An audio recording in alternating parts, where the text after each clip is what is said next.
Great. Hello, everyone, and welcome to the 5:35 session on the first day of this conference. And I'm here with Chris Rowell and Matt Acevedo, who are going to be talking about a book, Critical Digital Pedagogy in Higher Education, Broadening Horizons, Bridging Theory and Practice. So thank you very much, both of you, for coming along, and I'll hand over to you now to start your presentation. Thank you very much, Fiona, and welcome everyone. Greetings from a very sunny South London today. I'll just do some introductions first of all. My name's Chris Rowell and I work at University of the Arts London as a Senior Digital Learning Coordinator. Matt, do you want to say a few words about yourself? Sure. So my name is Matt Acevedo. I'm the Director of Learning Innovation and Faculty Engagement at the University of Miami. I do instructional design and faculty development there. I also teach as an adjunct in the Teaching and Learning Department at the University of Miami, as well as the Department of Educational Policy Studies at Florida International University, right down the road. Wow, sounds like you do a lot more than I do. All right, thanks, Matt. Right, this session really is about a forthcoming book, and along with a couple of colleagues of mine, Suzan Koseoglu and George Veletsianos, we've over the last 2 years we've been editing a book, as Fiona said, called Critical Digital Pedagogies in HE, Broadening Horizons, Bridging Theory and Practice, and it's going to be published hopefully in the next couple of months on Athabasca University Press, and it will be an open education publication. So obviously there'll be a hard copy, but there'll be free versions of it as well that you'll be able to access. So this is really just an introduction, and I've invited Matt along to talk about his chapter, and it's probably one of the favourite chapters. It was definitely one of my favourite chapters in the book. So he'll talk about that for 10 minutes. Just to give it a little bit of context, why this book and why now? Well, really, I mean, first of all, there's just been some massive changes in HE over the last 20, 30 years, especially to do with funding. Just to give you a little anecdote about that, I was just talking to my daughter, Rosalie, who's off to Leeds University next week, and we were talking about the funding, and she asked me how much I paid for my university education, and the answer was zero. And not only that, I got a grant, and her jaw literally dropped when I started talking about these things. And it's really changed that whole thing of how education's funding, how cuts have happened in education, and the whole language of neoliberalism, how the market is in education, how we even talk about students as customers. All of those things has really changed the environment in HE. And it's no surprise that really universities have looked for technological solutions to fund some of these courses or these developments. And the edtech companies have certainly learnt the language of neoliberalism. So when they sell their products, it's about things, they say that they can cut costs, or they can, deliver efficiencies, all of these different things. And I think these trends have been exacerbated during the COVID situation. The call for this book actually went out 2 years ago, so pre-COVID, but actually most of the chapters were written during the COVID situation. And as I say, I think all those trends have just sort of come to a head over the last 18 months. So what we wanted to do with this book was to give some examples of the types of things we mean by critical digital pedagogy, and actually talk about not just a critique of these things, but actually talk about some of the practical examples that can be done as well. So that's a sort of nice segue into really just sort of setting up Matt, who's going to talk about his chapter. So I'll move the slide on. So Matt, I'll let you take it from here, and then just give me a shout when you want me to move on the slides. Sure thing. Thanks so much, Chris. So My chapter in the volume is called The Panoptic Gaze and the Discourse of Academic Integrity. And as you might imagine, it's about the discourse of academic integrity, how we talk about academic integrity in our institutions. Let's jump to my first slide.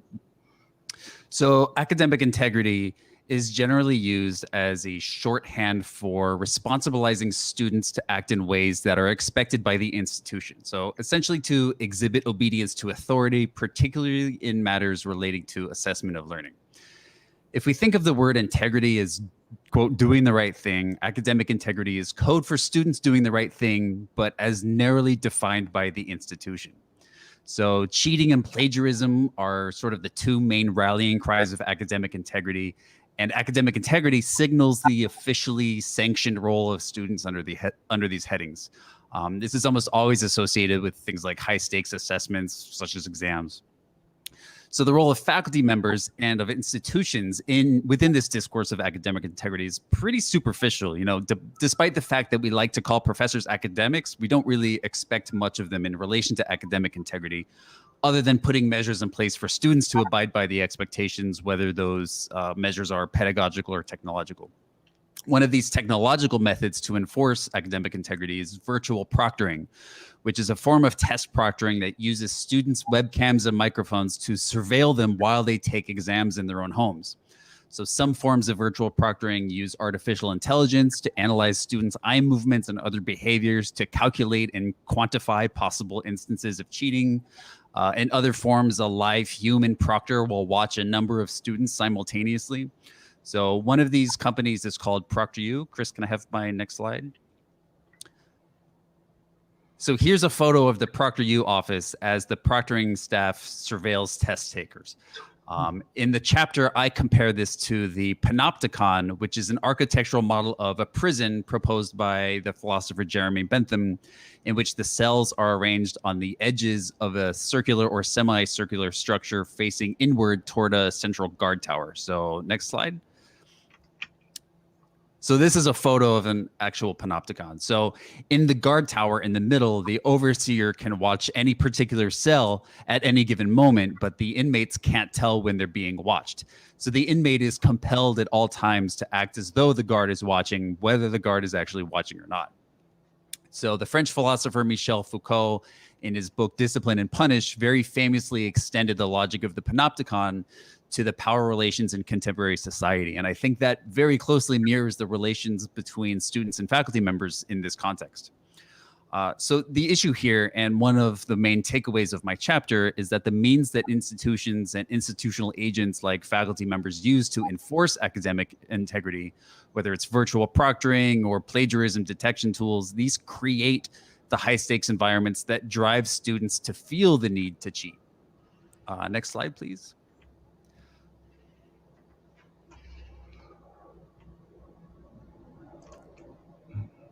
Sorry about it. So it's worth discussing how the discourse of academic integrity frames students. So pulling from some scholarly sources over the years, going as far back as the 80s, we see cheating in college referred to as, quote, one of the major problems in education today. Not issues of funding, not issues of inequity, but cheating.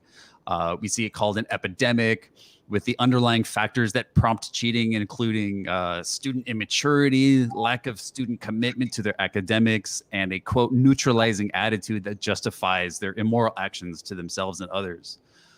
We see that, quote, college faculty members face a continual battle to maintain integrity in their classrooms, which employs the language of violence and war in relation to their interactions with students.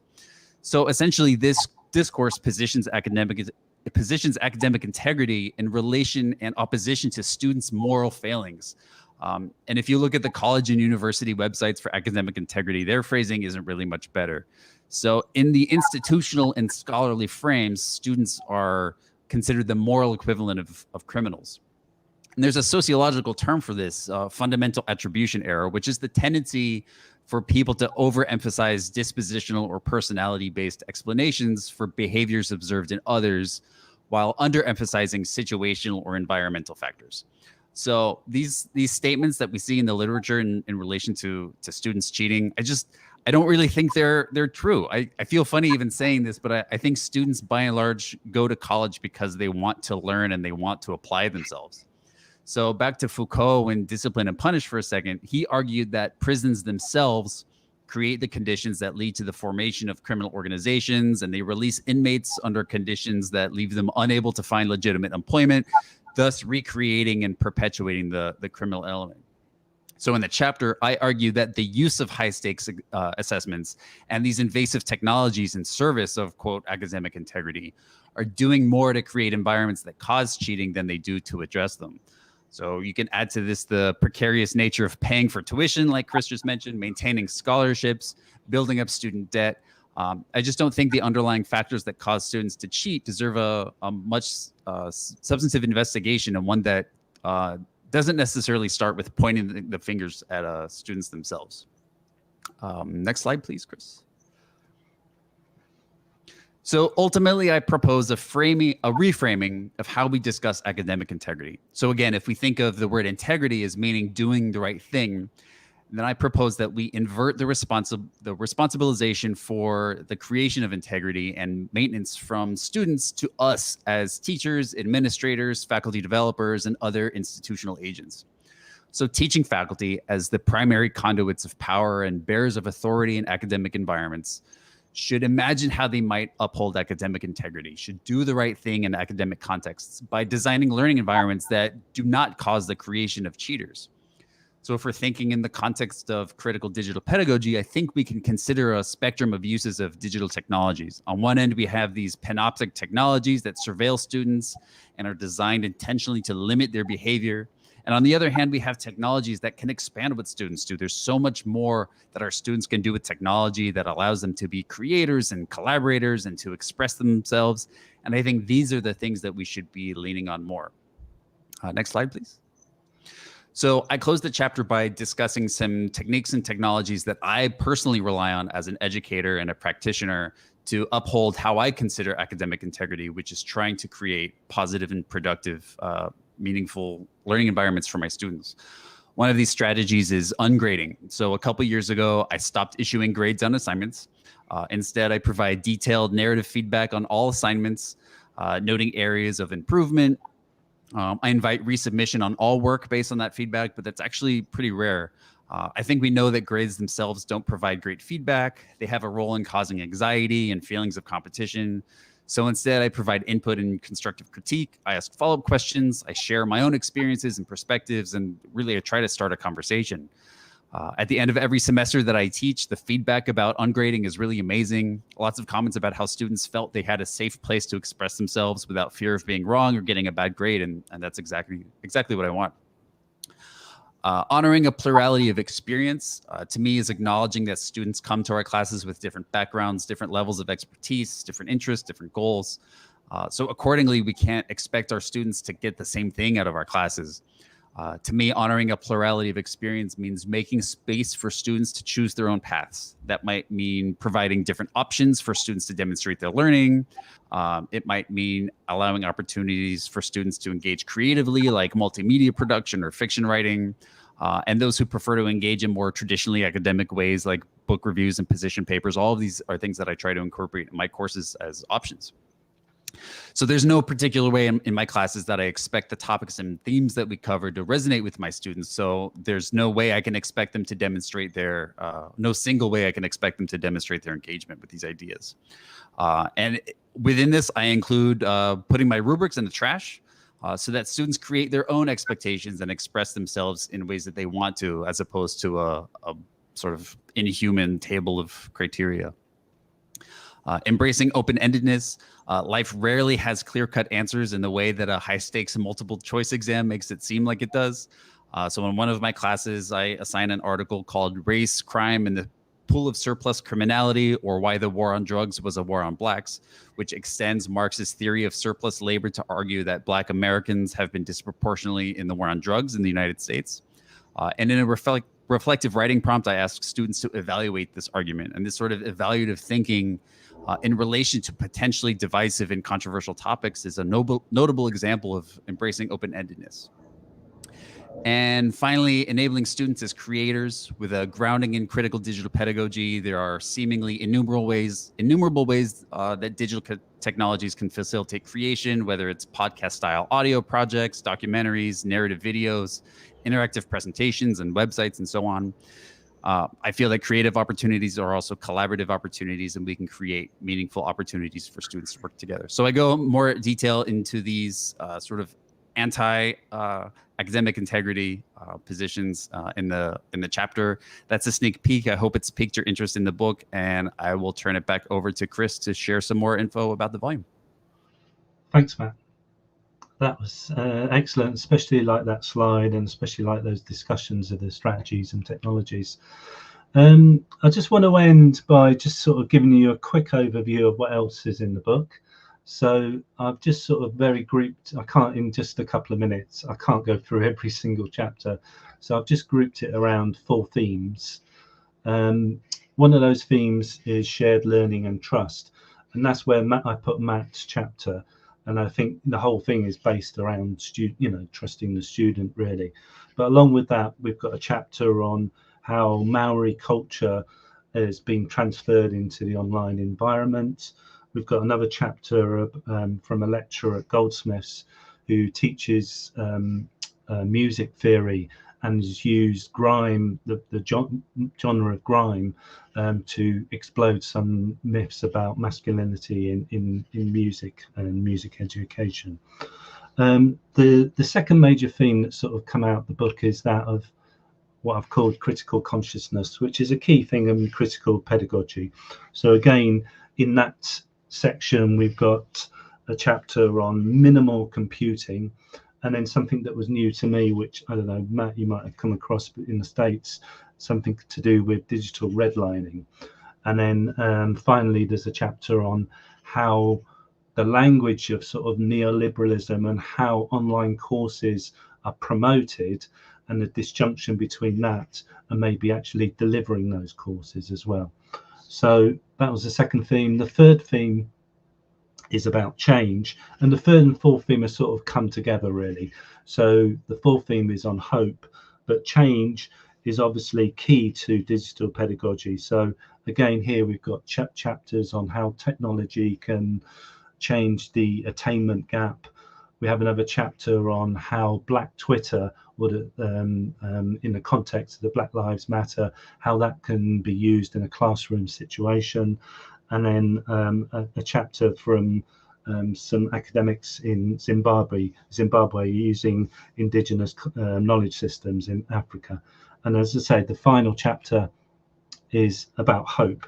And really, that's what the book is trying to give, hope that we can actually improve education, we can give a bright and better future. So there are chapters there on an international partnership between a UK university and one in Palestine. There's a chapter on the use of mobile technologies to explore the Anthropocene, which again, a new concept to me, but the whole concept about global warming and how we can use technologies in that sort of environment. And then finally, a chapter on learning spaces. So that's it in terms of my slides. Thanks for listening, and hopefully it's given you a good overview of some of the issues that we've developed in this book. As I say, it's been a very long process from the call, which was about 2 years ago when I think Matt got involved, wrote the chapter, to where we are now. And I think I was kind of hoping that the book would be out by the time we came to do this session, but we're very, very close to it now, and it'll probably be out in the next couple of months. So maybe if you want to follow up on this, my final couple of slides, obviously I've got to thank you to anybody who's listening in or listening later. I've put some useful Twitter handles up there. So there's mine, there's Matt, and then my 2 fellow editors, Suzan and George. And obviously when the book's released, we'll be putting it out there, and that will be definitely one of the channels that we put it out there. But if you have any further questions or things that come to mind while watching this, even in the recording of it, then you can contact us through that. Okay, that's it. So Fiona, I don't know if there's anything else that's come in into the chat. The only question that's come through has been to ask, I think it's the picture of the prison that you showed, Matt, wanting to know where that was actually, because nobody quite believes that actually that really did exist.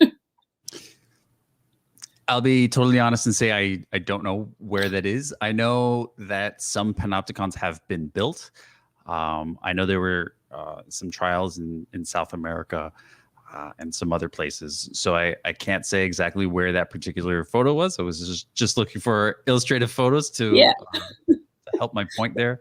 But they have been constructed. That's a photograph and not an illustration, and not the only photograph I found. So I know that they've been built in some places. That's great. I mean, it's.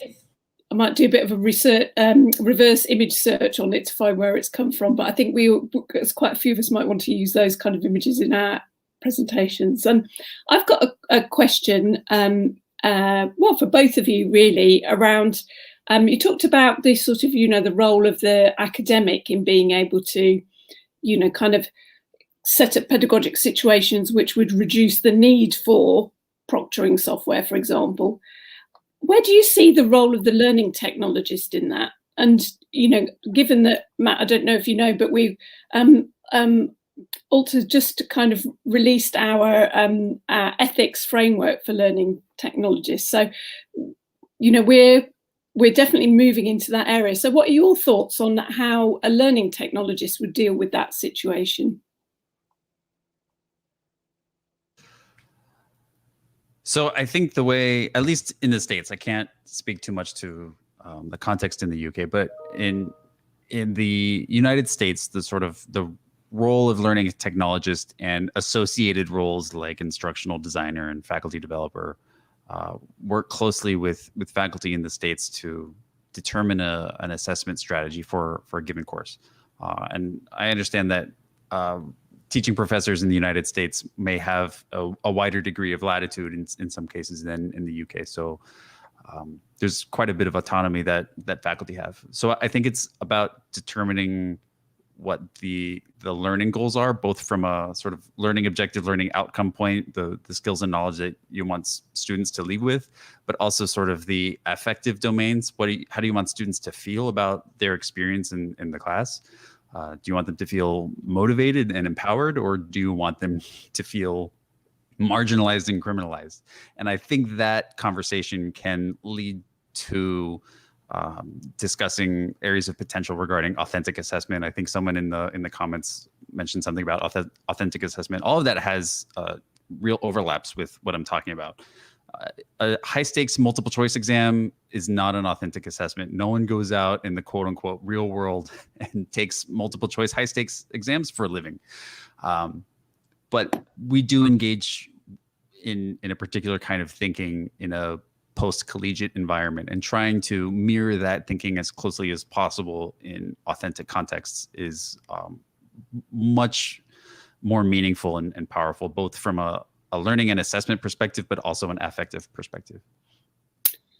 And I think there's also another question that actually I didn't spot, but I think there was a question about academic literature relating to ungrading, because I really liked your comment about putting rubrics in the trash. I mean, I think that sort of, as an academic developer, first and foremost, I couldn't authorize that, but I would, the whole sentiment behind that, which is basically, students should be able to construct their own learning experience, and that's where the value comes, is really key. So, so any pointers in terms of academic literature relating to that kind of that work on what was called ungrading there? Yeah, so first I'll discuss the rubrics issue. The caliber of work that my students produce has been so much better ever since I got rid of my rubrics. As a traditional sort of academic developer, instructional designer, you're trained that rubrics are of critical importance, and some students like them for guidance, but if you can get rid of your rubrics, if you're in a context where that's an option, and give students some degree of latitude in how they choose to express themselves, really there are some real benefits to that. Regarding any scholarly literature in relation to ungrading, I don't know of anything. I know there is a book published called Ungrading. There's been lots of sort of philosophical and theoretical work about it. If you do a Twitter search for #ungrading, you'll find lots of stuff. But I think it's more anecdotal than empirical. But the anecdotal stuff matters too. That's sort of what convinced me to try it, was reading about all of the good and positive experiences that came from teachers trying ungrading. And when I realized that that had a lot of overlap with my own educational philosophies, I decided to give it a go too. Yeah, I see in the comments, Jesse Stommel does a lot on ungrading. Yeah, so if you do that Twitter search for #ungrading, he'll come up for sure. Yeah, so it's more anecdotal than empirical, but there might be stuff out there that I don't know about. Yeah, I think it's also just, the kind of branding as ungrading. There's lots of work in, I'm thinking of people like Graham Gribbs, who look at assessment from different perspectives, who coming from a more traditional academic development background, who question a lot of this, all of this work in this area. But I think we have now pretty much run out of time. Is that right? So I think probably what's left to me is to say thank you very much to both of the presenters. And I'm sure you're open to kind of more follow-up questions. And we're going to be all really looking forward to the book coming out. Lots of good literature mentioned in the text, and we're looking forward to this joining that body of work. So that's fantastic. And so it's just left to me to say the traditional would be give us a good round of applause, but if we can show our appreciation in the chat, that would be fantastic. Thank you all very much. Thank you, everyone. Thanks for having us. It's been a blast. Thanks, Matt.